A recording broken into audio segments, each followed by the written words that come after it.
Sean. এই ক্লাসে আমরা নিউক্লিয়াস সম্পর্কে পড়ব এবং এই নিউক্লিয়াসটা কিন্তু খুবই গুরুত্বপূর্ণ।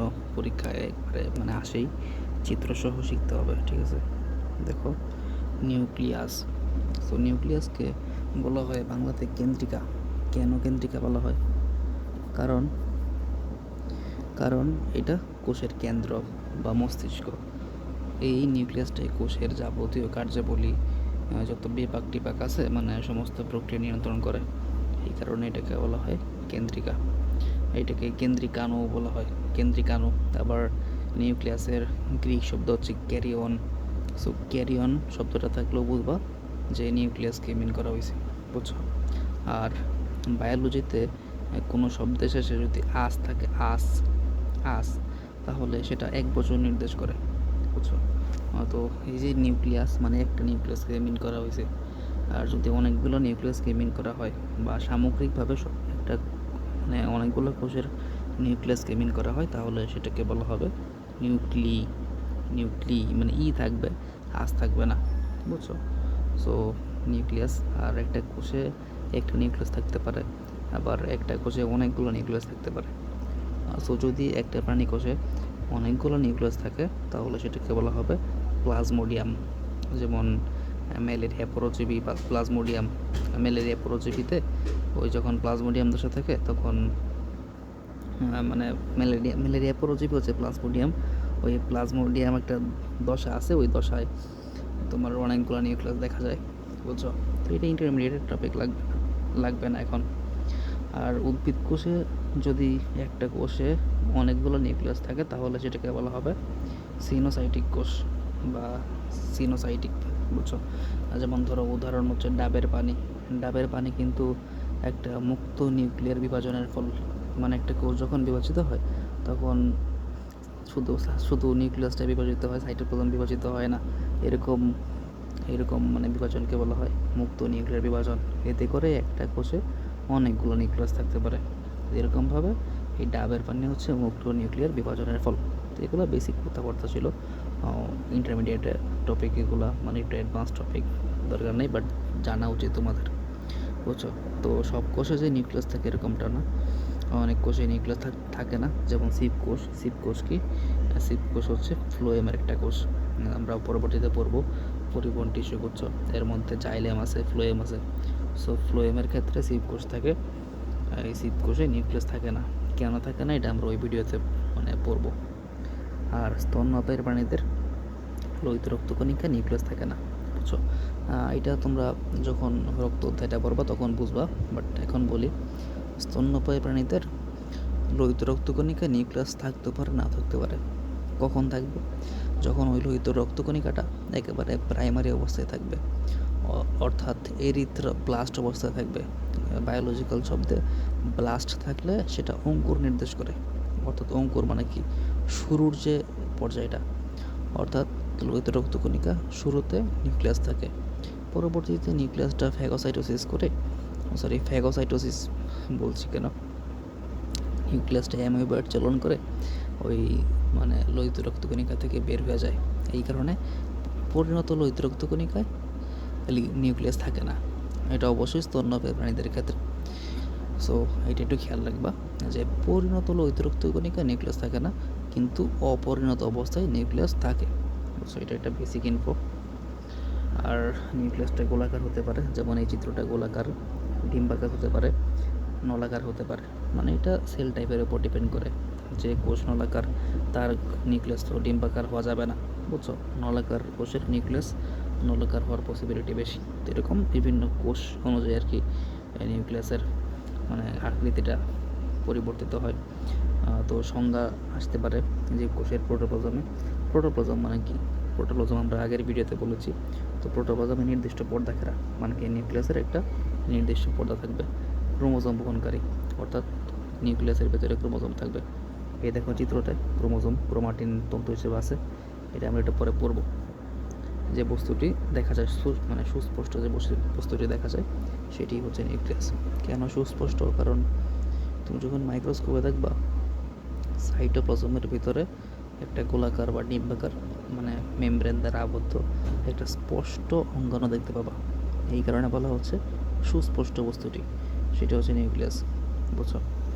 আচ্ছা, এটা আমরা দেখলাম। এখন একটু চিত্রটা দেখি, একটু বেসিক ধারণা নেই। নিউক্লিয়াসটা মূলত 4টা অংশে বিভক্ত। একটা হচ্ছে দেখো নিউক্লিয়ার মেমব্রেন। মেমব্রেন মানে কি?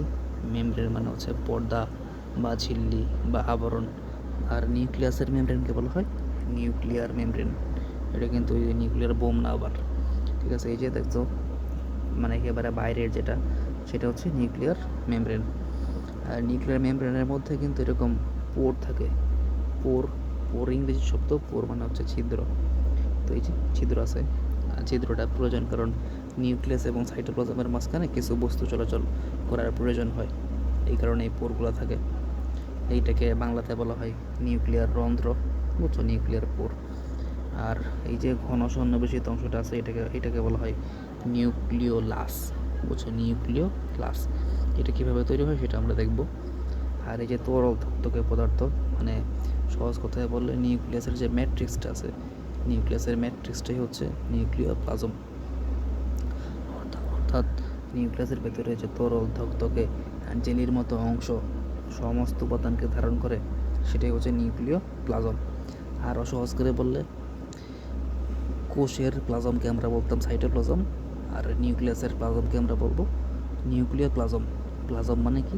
প্লাজম মানে হচ্ছে এমন পদার্থ যেটা তরল ধকধকে জেলির মতো অর্ধস্বচ্ছ। বুঝছো? আর এটা হচ্ছে নিউক্লিয়ার রেটিকুলাম। রেটিকুলাম মানে জালিকা, অর্থাৎ এই যে ক্রোমাটিন জালিকাকে নিউক্লিয়ার রেটিকুলাম বলা হয়, ক্রোমাটিন তন্তুকে। সো এগুলো আমরা জাস্ট আইডিয়া নিলাম। এখন আমরা মেইন মানে রিডিংয়ে আসি আর কি। এই যে এটা পড়ে ফেলছি, রক্তকোষে নিউক্লিয়াস থাকে না, লোহিত রক্তকোষে। আর নিউক্লিয়াসে বংশগতির বৈশিষ্ট্য নিহিত থাকে। কেন? কারণ নিউক্লিয়াসে থাকে হচ্ছে ক্রোমাটিন তন্তু বা ক্রোমোজোম। বুঝছো? তো ক্রোমোজোম কীভাবে তৈরি হয়? অনেকগুলো ডিএনএ একসাথে পেঁচিয়ে ক্রোমোজোম তৈরি হয়, এটাকে বলা হয় সুপার কয়েলিং। বুঝছো? তো সুপার কয়েলিং প্রক্রিয়ায় অনেকগুলো ডিএনএ একসাথে পেঁচিয়ে পেঁচিয়ে নির্দিষ্ট শেপের ক্রোমোজোম তৈরি করে। যখন কোষ বিশ্রামরত অবস্থায় থাকে, অর্থাৎ কোষ বিভাজনরত অবস্থায় থাকে না, তখন এই তন্তুগুলো এরকম ছড়া ছিটা থাকে, তখন এগুলোকে বলা হয় ক্রোমাটিন তন্তু। আর বিভাজনরত অবস্থায় সেগুলোকে বলা হয় ক্রোমোজোম।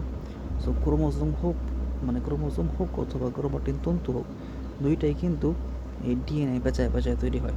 তোমরা অবশ্যই জানো যে ডিএনএর এক একটা অংশকে, ছোটো ছোটো অংশ, 3টা বেস সিকোয়েন্সকে বলা হয় মানে জিন। জানো না হয়তো, এটা পরে পড়বা আর কি। সো সহজ কথায় বললে, কত ডিপে যাওয়া লাগবে না, সহজ কথায় বললে ডিএনএ কিন্তু আমাদের বংশগতীয় বৈশিষ্ট্য মানে নিয়ন্ত্রণ করে। বুঝছো? বা ডিএনএতে আমাদের বংশগত যে জেনেটিক্যাল ইনফোগুলো আছে এগুলো স্টোর থাকে। আর ক্রোমোজোম যেহেতু ডিএনএ দিয়ে তৈরি, অর্থাৎ ক্রোমোজোমে এই অংশগুলো স্টোর থাকে। ক্রোমোজোম থাকে কোথায়? নিউক্লিয়াসে। অর্থাৎ সহজ করে বললে যেহেতু নিউক্লিয়াসে ক্রোমোজোম থাকে, তাই নিউক্লিয়াসে বংশগতির বৈশিষ্ট্য নিহিত থাকে। বুঝছো? আর এটা শুরুতেই বললাম যে এটি কোষের সমস্ত বিভাগীয় কার্যাবলী সহ সমস্ত ক্রিয়া বিক্রিয়া নিয়ন্ত্রণ করে। এই কারণেই তো এটাকে কোষের মস্তিষ্ক বলা হয় বা কেন্দ্রিকা বলা হয়। বুঝছো? আর নিউক্লিয়াসে 4টা অংশ দেখা যায়। দেখো, নিউক্লিয়ার ঝিল্লি আমি পড়েছি। নিউক্লিয়ার ঝিল্লি মানে হচ্ছে কি? পর্দা। ঝিল্লি মানে পর্দা। সো নিউক্লিয়াসকে ঘিরে রাখা যে ঝিল্লি তাকে নিউক্লিয়ার ঝিল্লি বলে, এটাকে কেন্দ্রিকা ঝিল্লিও বলে। বুঝছো? যেহেতু নিউক্লিয়াসের আরেকটা নাম হচ্ছে কেন্দ্রিকা। আর বায়োলজি বইয়ে যতগুলো মেমব্রেন পড়বা, বেশিরভাগই হবে 2 স্তর বিশিষ্ট এবং বেশিরভাগই হবে লিপিড এবং প্রোটিনের সমন্বয়ে তৈরি, যেটাকে বলা হয় লিপোপ্রোটিনের বাইলেয়ার বা লিপোপ্রোটিনের স্তর। বাই মানে হচ্ছে 2। বুঝছো? তো নিউক্লিয়াস ঝিল্লি ব্যতিক্রম না, এটিও 2টা স্তর দ্বারা মানে তৈরি। এতেও লিপোপ্রোটিন থাকে, অর্থাৎ লিপিড এবং প্রোটিনের স্তর থাকে। বুঝছো? এটা ছিদ্র থাকে, এটা আমরা পড়েছি, যেগুলোকে নিউক্লিয়ার রন্ধ্র বলে। এইটা আমরা পড়ে ফেলেছি। ছিদ্রের মধ্যে দিয়ে কিছু কিছু মানে পদার্থ নিউক্লিয়াস এবং সাইটোপ্লাজমে চলাচল করে। সো এখন ছিদ্রটা কেন থাকা প্রয়োজন? তাহলে যেহেতু চলাচল করার প্রয়োজন ছিল, তাহলে তো সম্পূর্ণ ওপেন থাকলেই পারতো। ওই সম্পূর্ণ ওপেন থাকলে সেটা প্রকৃত নিউক্লিয়াস হতো না, সেটা অপ্রকৃত নিউক্লিয়াস হতো। আদি কোষে জীবে নিউক্লিয়াসটা সম্পূর্ণ ওপেন থাকে, কোনো মানে পর্দা থাকে না। পর্দা থাকার ফলে নিউক্লিয়াসের যে নিজস্ব সত্তা আছে, অর্থাৎ নিউক্লিয়াসের যে নিজস্ব বৈশিষ্ট্য আছে, ক্রোমোজোম, ক্রোমাটিন তন্তু, এগুলো নিউক্লিয়াসের মধ্যেই এক জায়গায় পুঞ্জীভূত অবস্থায় থাকে, যার ফলে নিউক্লিয়াসের যে কার্যকারিতা সেটা অনেক বৃদ্ধি পায়। তবে কিছু কিছু সাইটোপ্লাজমীয় রস, খনিজ লবণ, তারপর অন্যান্য জিনিসপাতি আছে, এগুলো তো মানে নিউক্লিয়াসের প্রয়োজন হতে পারে। এই কারণে নিউক্লিয়ার ঝিল্লির মাঝখানে এরকম ছোট ছোট ছিদ্র থাকে বা পোর থাকে, সেটা এই গাছগুলোতে হেল্প করে আর কি, বুঝছো। আর যেটা বললাম সেটাই লেখা আছে, অর্থাৎ পৃথক করার প্রয়োজন হয় আর বিভিন্ন বস্তু চলাচল নিয়ন্ত্রণ করে। ঠিক আছে, এটা সহজ ছিল। নিউক্লিয়ার প্লাজম আমি এটা উপরেই ফেলেছি। নিউক্লিয়াসের প্লাজমকে বলা হয় নিউক্লিয়ার প্লাজম, বুঝছো। জেলের মতো বস্তু বা রস কেন্দ্রিকা রস বা নিউক্লিয়ার প্লাজম বলে, বুঝছো। আর নিউক্লিয়ার প্লাজমে অনেক কিছু থাকে, এইটা দরকার নাই, এটা দরকার নেই উপাদানগুলো মুখস্থ করা, এটা কোনো মানে বলে দেবে আর কি, বুঝছো। এখন হচ্ছে নিউক্লিওলাস। নিউক্লিয়াস দেখো, নিউক্লিয়ার প্লাজমের মধ্যে ক্রোমোজোমের সাথে সংলগ্ন। কেন দেখো, চিত্রটা দেখো, এইগুলো কিন্তু ক্রোমোজোমের সাথে সংলগ্ন, মানে ক্রোমোজোমগুলো কিন্তু শুরুই হয় এই নিউক্লিয়ার প্লাজম থেকে। তোমরা যখন চিত্র আঁকবা তখন এখানে একটু গাঢ় করবা, এই যে নিউক্লিয়ার প্লাজম একটু গাঢ় করবা, গাঢ় করে তারপর এইটা থেকে শুরু করে এরকম পেঁচানো পেঁচানো অংশ দেওয়া, তাহলে চিত্রটা সুন্দর হবে এবং স্যার তোমাকে নাম্বার দেবে, বুঝছো। কেন শুরু করতে পারলাম, কারণ এখান থেকেই ক্রোমোজোম শুরু হয় এবং অর্থাৎ কি ক্রোমোজোম সংলগ্ন অবস্থায় থাকে। গোলাকার বস্তুকে নিউক্লিওলাস বা কেন্দ্রিকাণু বলে। একটু খেয়াল রেখো, কেন্দ্রিকাণু, বুঝছো, মানে কেন্দ্রিকার ভিতরেকার একটা কেন্দ্রিকার মতো অংশ, অর্থাৎ কেন্দ্রিকাণু, ছোট কেন্দ্রিকা আর কি। আর ক্রোমোজোমের রং অগ্রাহী অংশের সাথে লেগে থাকে। এখন ক্রোমোজোমের রং অগ্রাহী অংশ মানে কি আমরা একটু পরে দেখব, যে ক্রোমোজোমের দুইটা অংশ, একটা হচ্ছে ক্রোমাটিড বা বাহু, আর একটা হচ্ছে সেন্ট্রোমিয়ার। তো ক্রোমোজোমের সেন্টারে যে অংশ আছে এটাকে বলা হয় সেন্ট্রোমিয়ার। ওই সেন্ট্রোমিয়ারটা তোমার রং অগ্রাহী, মানে তুমি যদি কোনো রঞ্জক পদার্থ দিয়ে মানে ক্রোমোজোমটাকে স্টেইন করা মানে হচ্ছে রঞ্জক পদার্থ যোগ করা, তখন মাইক্রোস্কোপের নিচে দেখলে দেখবা যে বাহুগুলা ওই রঞ্জক পদার্থটা গ্রহণ করছে, মানে বাহুগুলো ওই কালারফুল হয়ে গেছে। বাট মাঝখানের যে কেন্দ্রীয় অংশটা আছে অর্থাৎ সেন্ট্রোমিয়ার, সেটা রং গ্রহণ করে না, সেটা সাদা বা বর্ণহীন থাকে, বুঝছো। এই কারণে বলা হচ্ছে। আর এই যে এই সেন্ট্রোমিয়ারটাই মূলত এই নিউক্লিওলাসের সাথে যুক্ত থাকে। এই কারণে বলা হচ্ছে ক্রোমোজোমের রং অগ্রাহী অংশের সাথে এরা লেগে থাকে, বুঝছো। এইটা হচ্ছে সবচেয়ে ইম্পর্ট্যান্ট লাইন এই এই মানে নিউক্লিয়াসের এমসিকিউর জন্য। কেন ইম্পর্ট্যান্ট, কারণ দেখো পরীক্ষায় অপশন দিবে যে নিউক্লিওলাস কি দিয়ে তৈরি, তুমি সুন্দর মতো দেখা দিয়ে আসে পরপর ডিএনএ প্রোটিন। এইখানে লক্ষ্য রাখার মতো বিষয় হচ্ছে এরা কিন্তু ডিএনএ দ্বারা না, এরা কিন্তু আরএনএ এবং প্রোটিন দ্বারা তৈরি হয়। আরএনএ কি, রাইবোনিউক্লিক অ্যাসিড। সো আরএনএ সম্পর্কে লাস্টের দিকের একটা অধ্যায় আমরা পড়বো, তো এখন জাস্ট একটু নামটা মুখস্থ রাখবো। ডিএনএ মানে হচ্ছে ডিঅক্সিরাইবোনিউক্লিক অ্যাসিড, যেটা 2 সূত্র বিশিষ্ট হয়। ডিএনএ বিভিন্ন মুভিতে তোমরা দেখছো। আর আরএনএ সেম, জাস্ট আরএনএ হয় 1 সূত্র বিশিষ্ট, বুঝছো। রাইবোনিউক্লিক অ্যাসিড, সো ডিঅক্সিরাইবো কেন এটা হলো, কেন এটা রাইবোনিউক্লিক অ্যাসিড হলো, এটার বিস্তারিত পড়াশোনা আছে, আমরা পড়াশোনা করি এটা নিয়ে, তো তোমরাও করবা। তো যখন অধ্যায় আসবে, যখন পড়াবো, এখন জাস্ট একটু ধারণা রাখো আর কি, বুঝো। এরা রাইবোজোম সংশ্লেষণ করে। সংশ্লেষণ মানে কি, বায়োলজিতে সংশ্লেষণ, ইংরেজিতে বলা হয় সিনথেসিস। এটা মানে হচ্ছে কোনো কিছু তৈরি করা, বুঝছো। অর্থাৎ এই যে নিউক্লিওলাস এটা রাইবোজোম তৈরি করে। সো এটাও আমাদের পড়া শেষ। এখন হচ্ছে মেইন জিনিস, মানে এগুলো যেটা দেখলাম এখন পর্যন্ত সেটা জাস্ট গাঠনিক উপাদান। বাট এই যে ক্রোমাটিন জালিকা বা ক্রোমাটিন রেটিকুলাম, এটা হচ্ছে নিউক্লিয়াসের মূল উপাদান, যেটার কারণে নিউক্লিয়াস কোষের সামগ্রিক কার্যাবলী নিয়ন্ত্রণ করতে পারে এবং নিউক্লিয়াস বংশগতির বৈশিষ্ট্য ধারণ করতে পারে, বুঝছো। ক্রোমাটিন জালিকা বাই টিন, বায়োলজিতে টিন মানে হচ্ছে সুতা, বুঝছো। টিন থাকলে সুতা।